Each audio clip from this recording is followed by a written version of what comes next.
Okay.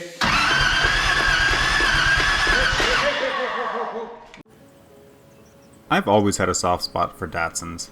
My 280Z was my first ever project car, so when I saw this 280ZX sitting in a field, I just had to ask about it. The farmer that owned it was another Datsun enthusiast, and this car meant a lot to him. He and his wife took this Z on a road trip for their honeymoon, and they both spoke very fondly of the car.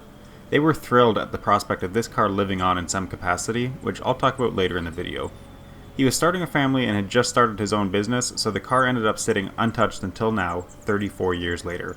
And today, we're going to see if it'll start.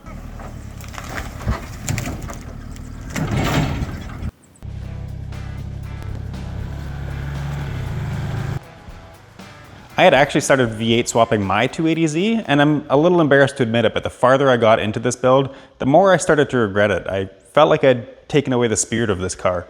These cars were never meant to have a whole bunch of horsepower. They were supposed to be light, nimble, high revving, and that's sort of what made them so fun.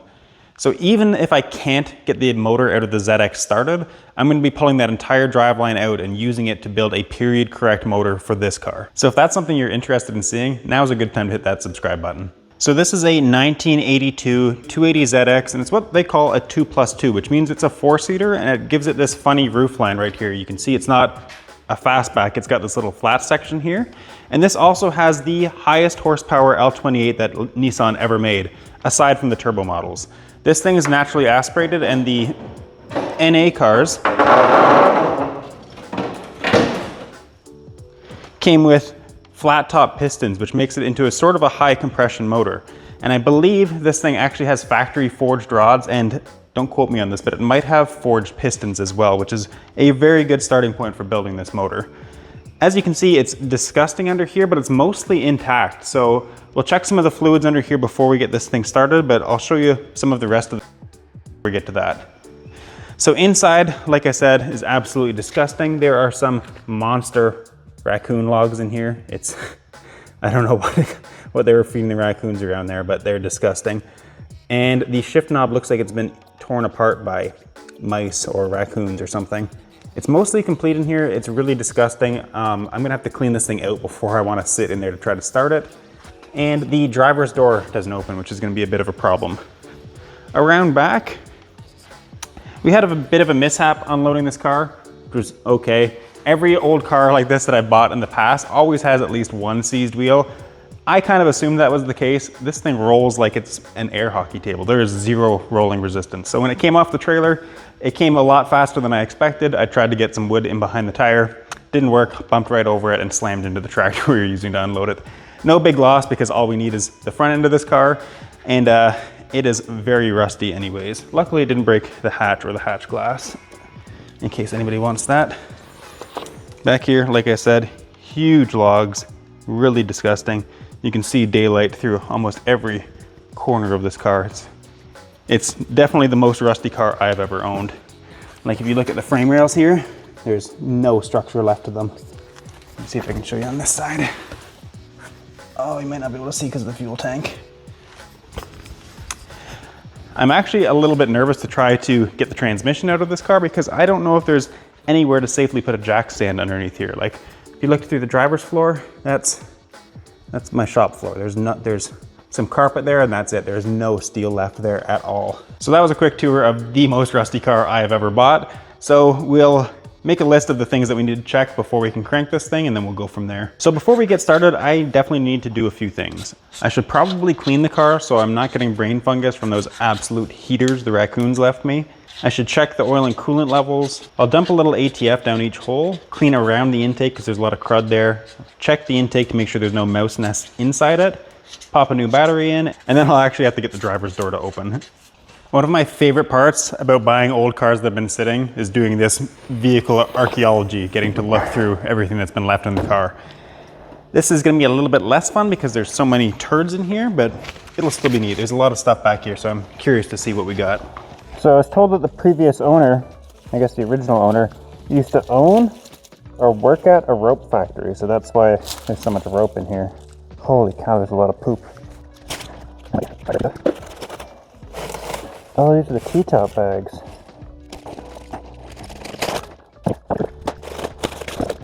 Oh, this must be one of the interior Probably this one. Interior side panel. I need to keep that.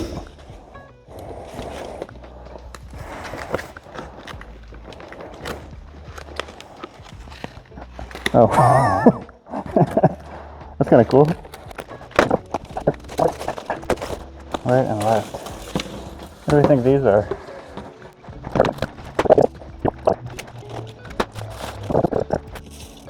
What is this?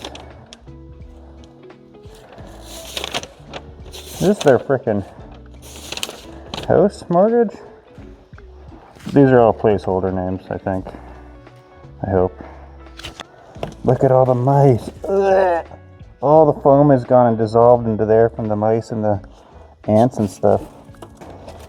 More rope, more bugs. Oh my god! Do you see all those bugs? Those ants? Holy crap. For now, let's start checking some fluids. We'll check everything, even the stuff that's not important, like power steering and stuff, but the main one here, I haven't checked this yet. The oil. That is, it's all over the dipstick, but you can kind of see the high line there just past those letters, which is kind of right where it's supposed to be. Oh, that smells very gassy. Hopefully, would that happen just from sitting? I don't know. You guys could probably tell me. I assume it's from sitting, but I don't know if that's actually a thing that can happen. Let's check the top end looks like. Hopefully it's not full of rust. Oh, that cam lobe looks really good actually. You see that? That's promising. He did say this thing ran and drove to where he parked it, so let's hope everything's still good. I think this would be power steering fluid. This would be getting removed anyway, so I don't really care what this looks like, but wow. That looks better than the power steering fluid on my Mustang. Wow. Yeah, that stuff. That's impressive. So this has been watertight. And coolant is another one that's fairly important. Oh, come on.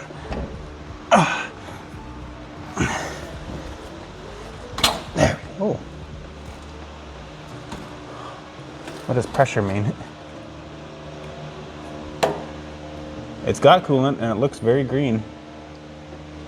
A lot of chunkies in there, but that's fine. And it was holding pressure too, which is pretty cool. I guess it's hot in the shop, so maybe that's why it was pressurized. It's pretty cool. These actually have some Japanese writing on them too. What else can we check? I don't know if I can check. I don't think the trans has a dipstick on these cars. I believe it's just got a little fill plug. Just pop open some of these reservoirs and see what we're working with. That broke immediately and it's empty. What is this? Overflow. Okay, that's fine. Can you leave us any washer fluid? No, that cheapskate. What would this be then? What is this? Come on.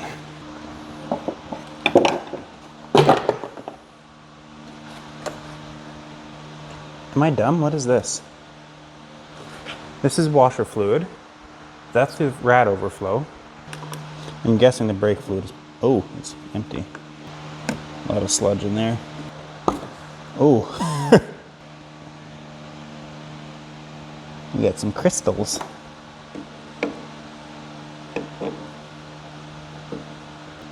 Is that good?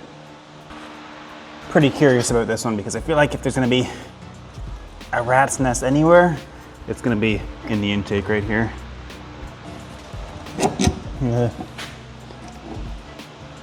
Wow. Oh, God. Ugh. That is insane. Oh, yep, big old mouse nest. Look how rusty this is. I am very glad we did not try to start it in here. Hold, let me show you guys.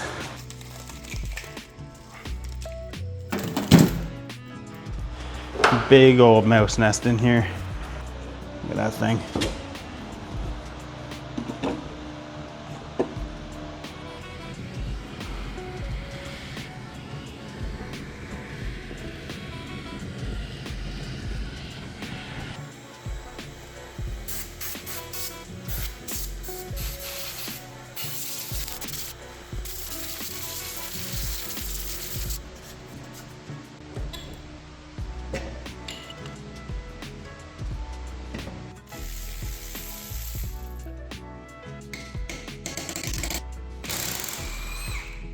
So that barely made it out of there. You can see we got 1, 2, 3 sides we could use. The other 3 are stripped.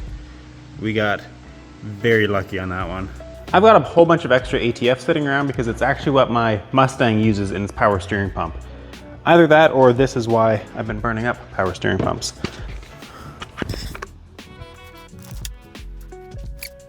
I'm guessing this one is the hole that needs the most attention.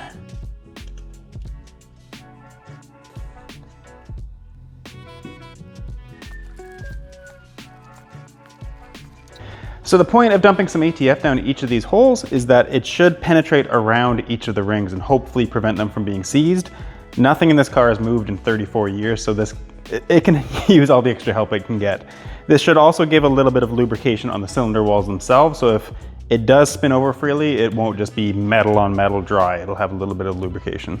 I'll let this stuff sit for about a day or so, let it work its magic. I'll run out and get some new plugs. Not only do those look and smell terrible, but I obviously broke one of them too, so we'll need some new plugs. I'm gonna fire this thing without the plugs first, just so it's not fighting the engine compression, but we'll check back in with you guys when we're ready to crank this thing. So that ATF has been sitting for 2 days now. We got a fresh battery here, and so we're gonna try to crank the car over with the plugs out so there's no compression to fight against. If this engine is seized, that might be the end of this video. I'm not gonna try to force this thing to crank over just to see if it will. I wanna reuse this as much as I can out of this engine, so keeping it undamaged is kind of the key here. But I will make a video on why it's seized. We'll take this thing apart and figure out what's going on and why I didn't wanna crank, but hopefully that's not the case. Okay, I'm not gonna climb in here because it looks like the clutch is all the way to the floor right now, so if there's a neutral switch, or a clutch switch, it's probably depressed already. We're in neutral, let's see.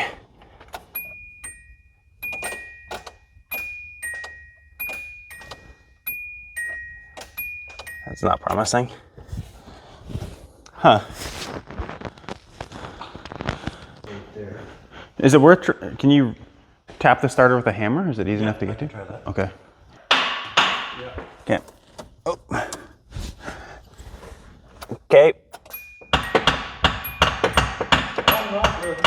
Yeah. Okay. Okay.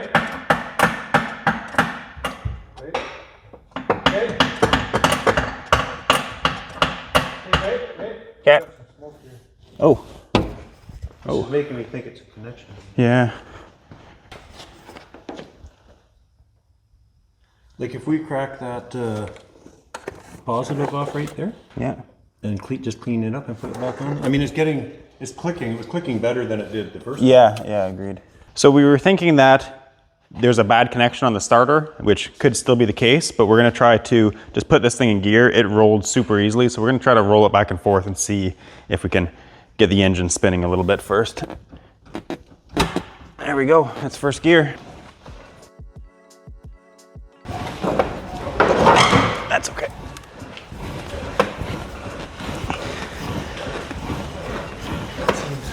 That seems pretty tight. The way it's clunking, it sounds like it's Engaging. yeah. Yeah, I agree. And it's not turning that engine. Yeah, I agree. I'm gonna take the starter out because the engine's not spinning and I wanna confirm that it's the engine and not the starter. Okay, so it's grounded through the case. We got the power stud here and then that's the trigger right there. That's positive. Onto the battery. Let's see what happens here. The starter's bad. Ready? Yep. Go.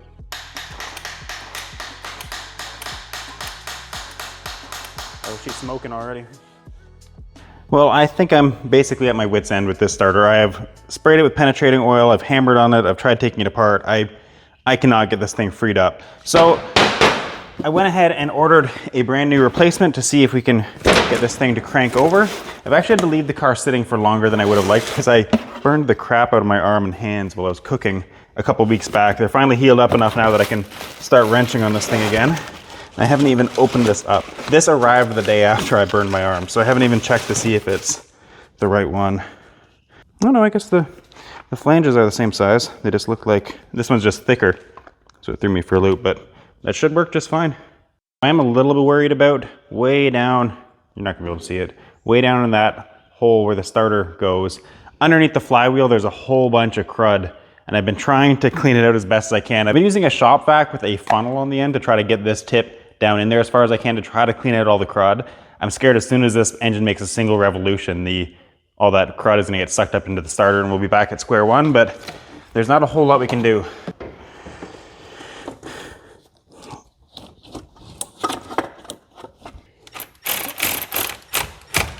All right, folks, place your bets on what is gonna happen. Are we gonna cook a second starter? So the way I see it is we got three options here. Either the engine's gonna turn over, which I think is the least likely of our three options. Second one is the engine's gonna be so tight that we're just gonna burn out another starter. Or the third option, which I think is probably the most likely, is that all the crud that's sitting down in that bell housing is gonna get sucked up into the starter and it's gonna get jammed up and we're gonna burn out another starter. Already a key in there.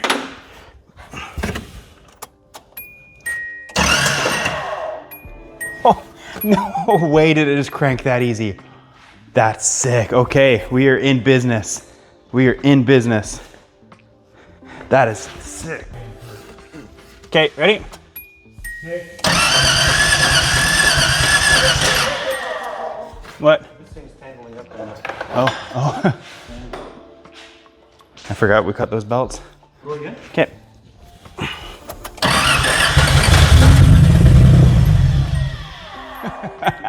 Sweet. Wow. I can't believe it fired that quick. I don't think we need to do it again. I don't think so either. Just we'll count our blessings that it started up. Sweet.